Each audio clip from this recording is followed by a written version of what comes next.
Good morning tout le monde, j'espère que tu vas bien et que tu es prêt parce qu'aujourd'hui on répond à la question la plus difficile pour moi. Pourquoi est-ce que je ne change pas de matos pour un des plus récents, le A7R5, le Sony ZV-E1, un Canon R8, R6 Mark II, etc. Pourquoi est-ce que je reste sur mon Sony A1 et pourquoi est-ce que je reste avec mon A7S III? Je sais qu'il y a des mises à jour qui sont géniales dans tous ces appareils, meilleure balance des blancs, super autofocus avec une intelligence artificielle et un tas d'autres fonctionnalités. Mais il y a une chose qui ne change pas et c'est cette chose dont on va parler aujourd'hui. Donc si t'es prêt, on commence tout de suite. Allez, good morning tout le monde. Honnêtement, c'est une question qui est très difficile et qui revient un petit peu sur la philosophie de quand est-ce qu'on doit changer de matos et à quel moment est-ce que c'est une bonne idée. Premièrement, si tu ne me connais pas, mon nom est Pierre Télambert. Je suis un photographe d'aventure et de voyage et le créateur de la méthode de 30 jours pour des photos pro.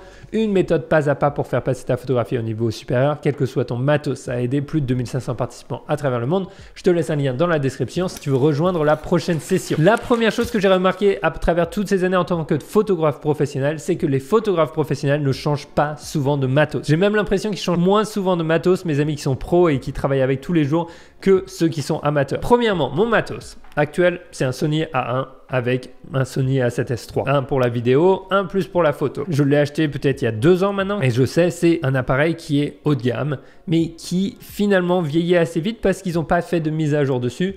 Et souvent, quand je teste le nouveau matos dernier cri, tous les derniers appareils, j'ai l'occasion de les essayer. À chaque fois, je me dis, ouh, ah c'est génial, la prise en main était géniale, c'est vraiment bien, est-ce que je vais le garder? Alors si on me le donne gratuitement, peut-être que je vais le garder, mais peut-être même pas parce que je me retrouve avec trop de matos. Avoir trop de matos, ça devient finalement un blocage pour aller créer. Il y a une raison pour laquelle beaucoup de gens repassent à l'argentique ou repassent sur des Fuji X100 qui sont très tendance ou des petits appareils photo compacts. Pourquoi? Parce que la simplicité nous aide à transcender nos limitations créatives d'une certaine manière. C'est-à-dire que plus tu as de barrières autour de toi et plus ça va être simple de t'exprimer créativement à l'intérieur de ces barrières, d'accord? C'est un petit peu comme avoir trop de choix quand tu vas dans un restaurant avec 10 000 items et tu sais plus quoi manger, alors que tu vas dans un restaurant avec 2 choix, c'est très rapide et du coup tu te concentres sur la nourriture et tu te fais plaisir et tu penses jamais à ce que tu aurais pu manger autrement. C'est un petit peu la même chose avec l'appareil. Moins tu as de matos et plus ça va être facile d'aller shooter. Mais honnêtement, je ne vais pas shooter plus avec un Sony A7R5, d'accord? Je vais pas prendre plus de photos, mes photos elles vont pas être meilleures. La plupart des choses qui va faire que mes photos soient meilleures, ça va être la manière dont je shoot et la mise en pratique de mes idées créatives. Et ça, aucun appareil photo au monde va remplacer ça. Ça va être à toi de mettre en pratique tes idées, d'accord? Alors ça veut pas dire que le matos ne veut rien dire,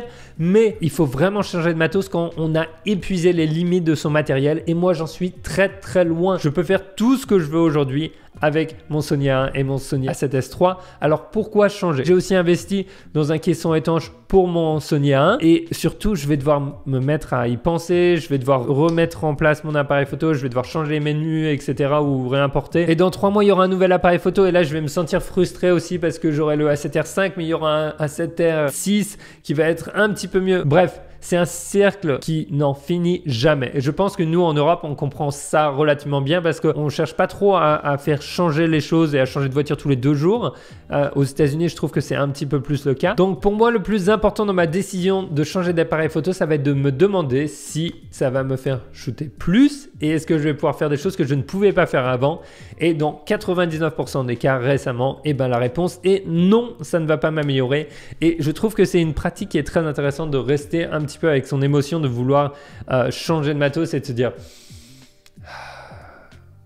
on respire un grand coup, on dit ok, on prend son appareil photo et on va dehors, on va prendre des photos et on se rend compte que tu sais quoi, tu peux faire tout ce que tu veux avec. Le meilleur exercice que tu puisses faire finalement pour savoir si ton appareil a besoin d'être changé ou pas, c'est quand tu vas imprimer tes photos ou quand tu vas marcher dans un musée, est-ce que tu te dis tiens, ça a été pris avec un Sony A7-28 ou ça a été pris avec un Canon 49-70. Est-ce que tu penses que ça a une importance lorsque tu regardes les photos? Et c'est pour ça que je t'invite toujours dans les vidéos à imprimer tes photos et à les regarder sur papier. Pourquoi? Parce que tu dois tout de suite te rendre compte de ce qui est le plus important. Et qu'est-ce que c'est? Ta vision créative.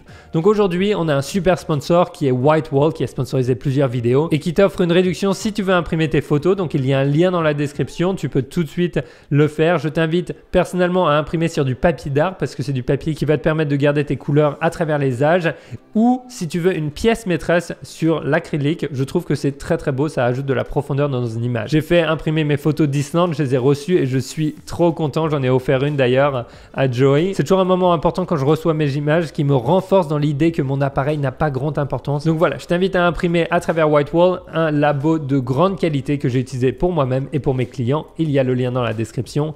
Et maintenant, parlons un petit peu d'un autre point qui je pense aussi est essentiel. Le marketing est génial et on se dit waouh, on va pouvoir créer, mais regarde les vidéos.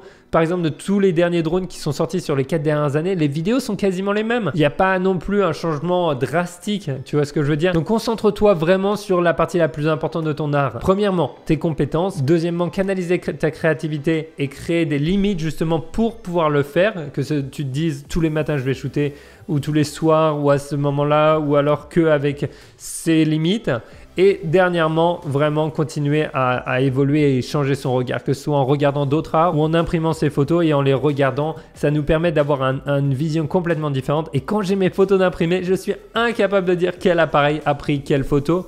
Et franchement, je trouve qu'il y a quelque chose de beau et de magique à travers ça. Donc au final, voici toutes les raisons pour lesquelles je ne change pas de matos. Aussi tentant que ça puisse être, moins de décisions rend la vie plus simple et plus agréable. Donc voilà, dis-moi un petit peu ce que tu en penses dans les commentaires et je te dis à dans la prochaine vidéo. Sors, va prendre des photos et c'est quelque chose de nouveau, essaye de quelque chose de différent. Je te vois dans la prochaine. Ciao!